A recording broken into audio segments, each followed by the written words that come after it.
खाना नहीं खाना जाकर तुम भीख मांग के खा लो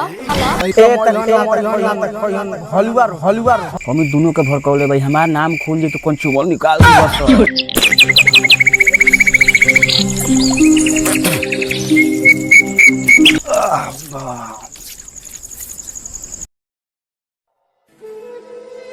बाबू तनी खाना लाई हेलो खाना नहीं खाना जाकर तुम भीख मांग के खा लो हमार मरद कमा कमा के अठाई भर बा इनका दिन में 13 हाली खाए के चाहिए।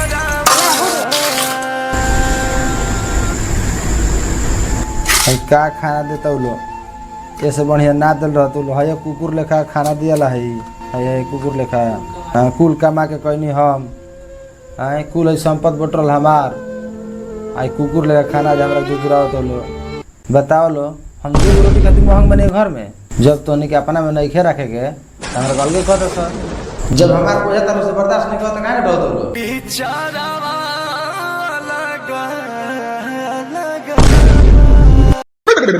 का रे बच्चावा खाना पीना भइल का कहले काका देत ने कह कैसे रोटी आइल बा तोरा कहत रहिनु त ते कहत रे हमार उसन भाई ना ह। अरे का कहब आगु लगानु भाई में कमी नहीं खे कुल मेहरारू करा दस जोर है बिसाला तना ते नीचे गिर गइले जवन भाई तोरा के पोस पाल के नौकरी चकरी लगावलस पढ़ा लिखा के आज ते भाई के दुदुरावत रहे सन के खाना दिहल जाला जो तोरा तो एक चुरुआ पानी में नाक लगा के मर जाएगा चाहे।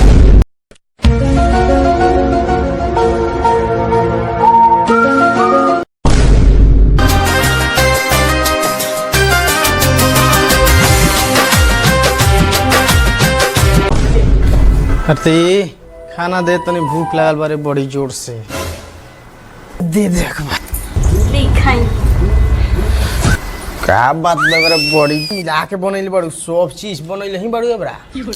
अरे खाई ना चुपचाप सुबह से इंतजार करत करत हमर भूख लगल बा सुबह से इंतजार करत तो तू कहाँ ना खैलू भाई सुबह रही के खाना बन बता खानू लेवेला तो कैसे खाई बिना रो का हम खानी अरे बाप रे बाप ये बता कुछ ज्यादा प्यार लोग था हमारा प्यार करे नी ना का भइल कहाँ रुक गनी आ भैया रे भैया खैला हवन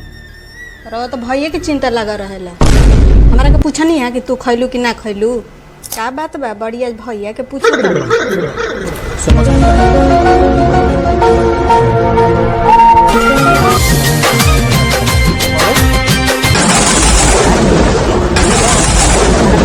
अलगा उसको सुख बा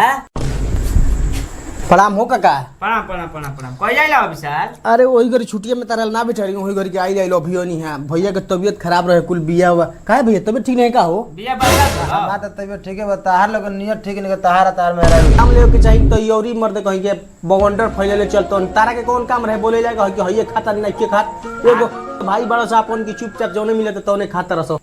अरे गोतिया नया भाई तो ना आई रे केकरा से कही गांव में जाई कहे मर्द कहीं के सन वर्षा चुपे चाप जमीन ले ले बन तू कटाएंगे हम कुछ कहत नहीं देखा लगा झूठ बोल नो हैं एक और के लासी खोले सपन है आ जौन हम तारा के पैसा देत रही चोरा चोरा के तुसन वर्षा में 2 कट्ठा जमीन ले ले बाड़ो हमरा के बुड़बक बनाता सन जगह फरिया जाई बात लसन अब ये होइबे करी हां तो बात लसन तोनी के काहे थी करे के भाई बेचारा के सुखल खाना बता दो काका बता दो तो बात ले बुलाओ मुखिया के ही बेरा बताओ बुलाओ चलो भाई बार सरपंच बुलाओ चलो बेरा चलो के बात वाले जतने सेवा कइला से उतने इनकर पेट नहीं के भरत बताओ घर तो कुल बनवा देने ना ना ई घर के बनौलस ते घर तो बनवा देने ए तो पैसा देवल हमार हो भाई मत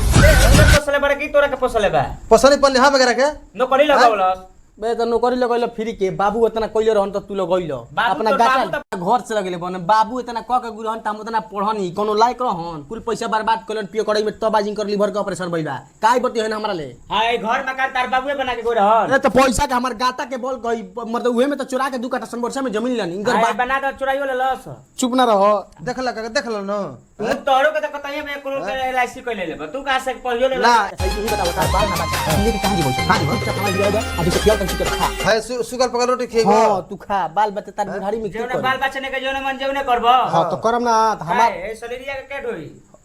मन हन ढो बुढ़ारी में हमरा के हम एक त जवानी में नहीं हो तो बुढ़ारी में का ढोइबो तो का जा बात लो अपन बाट लो फरिया लो फरिया लेबो हां कमाइल बता हां कमाइल हां बता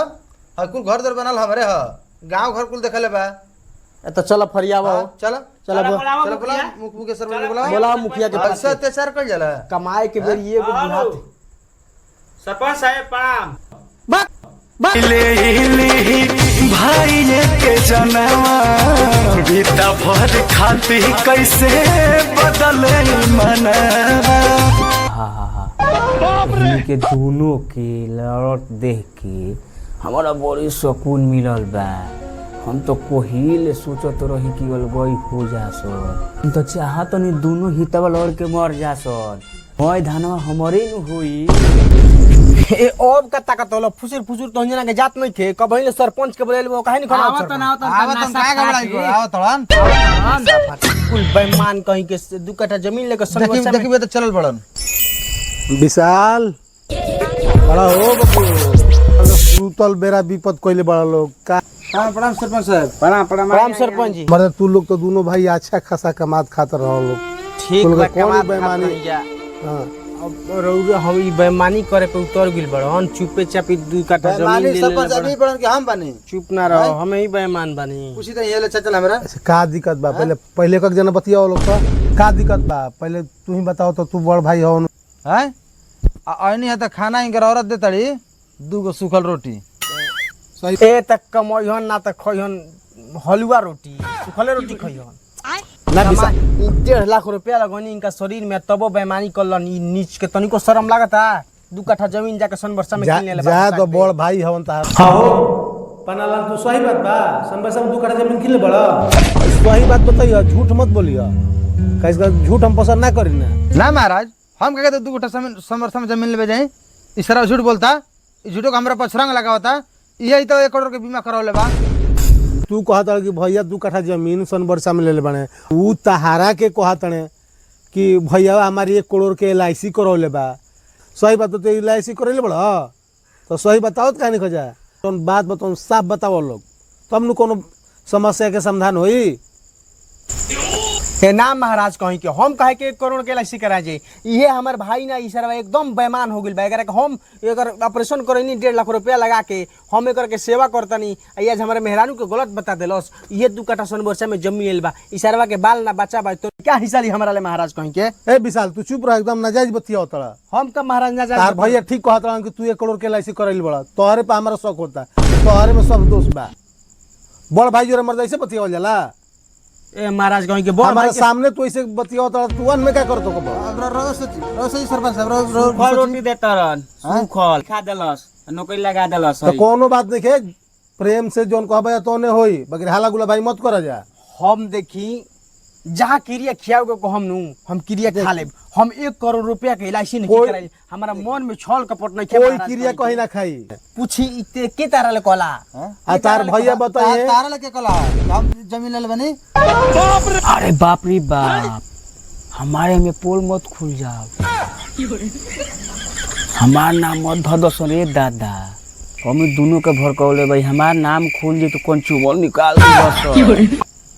तू कहत बनू तो हम बता देतनी हां बाकी हम वो इंसान से कसम खोले रही कि हम ना बताई ये बात कहे वाला हमारे ई चाचा हवन आ सर ये झूठो कही हमरा का फेटे लागली हम ही फेटा तू हमरा कहल बोल कि नहीं कहले कहिया हम कहले भाई रे ए मैं चुप रह ये सर हमरा से कहले बा कि तो भैया 1 करोड़ के LIC करावले बा सर मोय झगड़ा के जोड़ कर मतलब ये बा हां हो ना ना ना ना हम नहीं कर सकते साहब तेरी मां का तो गांव में बदनाम कर दे बसन तोहनी के ए मर्द ये कहले हमरा से हमरो से तो इहे काकावा कहले बा कि तोर भैया 2 कट्ठा जमीन लेला बसन वर्षा में हमरा से ये कहले बा कि 1 करोड़ के LIC करावले बीच में पड़ला का हम इथे बोल बरे ना रोही बांस ना बाजी बसुरी इस तरह हमनी लेखा भाई के लड़ा देलस तो गांव में कोई के घर फोड़ले हुई ए बार एकरा के हम ना छोड़ो बाप रे बाप हम बार एकरा के ना छोड़ो बाप रे बच्चा ये सब कसय बार छोड़ दे भतीजा तो घर के सबांग होई रे दादा छोड़ भाई मर्जी छोड़ अरे छोड़ मत छोड़ तेरा बताओ घर बिगाड़े हमने की है काका एकरा मुआ दे हमें का सही बताओ ए सरपंच साहब गलती हो गई बा जन मेरी गलती हो गई बा सॉरी सरपंच साहब लड़ा दिला सी बताओ आइए सरपंच साहब बचा ली गलती हो गई आइए सरपंच साहब बचा लिया सरपंच साहब बचा लिया अब इहे काम रह गेल बा कि तू सब कोई के घर बर्बाद कर चलतड़ा तार तो सजा ऐसन दिया इनु तू याद रख जवन गलती बा जवन हमारे में बा सरपंच साहब अब एकरे खातिर जवन हमरा के सजा दे हमरा मंजूर बा ये तो सजा बा ई है कि ते 3 महीना गाँवे ना रहबे ठीक है 3 महीना तोरा गाँव में नहीं रह के अब ते कहाँ ले खइबे हलते जनी जब 3 महीना ते घर से अलग रहबे तो अब तोरा बुझाई कि अलगई कइला में कितना दुख होला ना ये सरपंच साहब ई साजा मत सुनाई हम लंगड़ आदमी हमर मर जाइम खइला बे हमार आखिरी साजा मत सुनाइए दादा अरे ई मत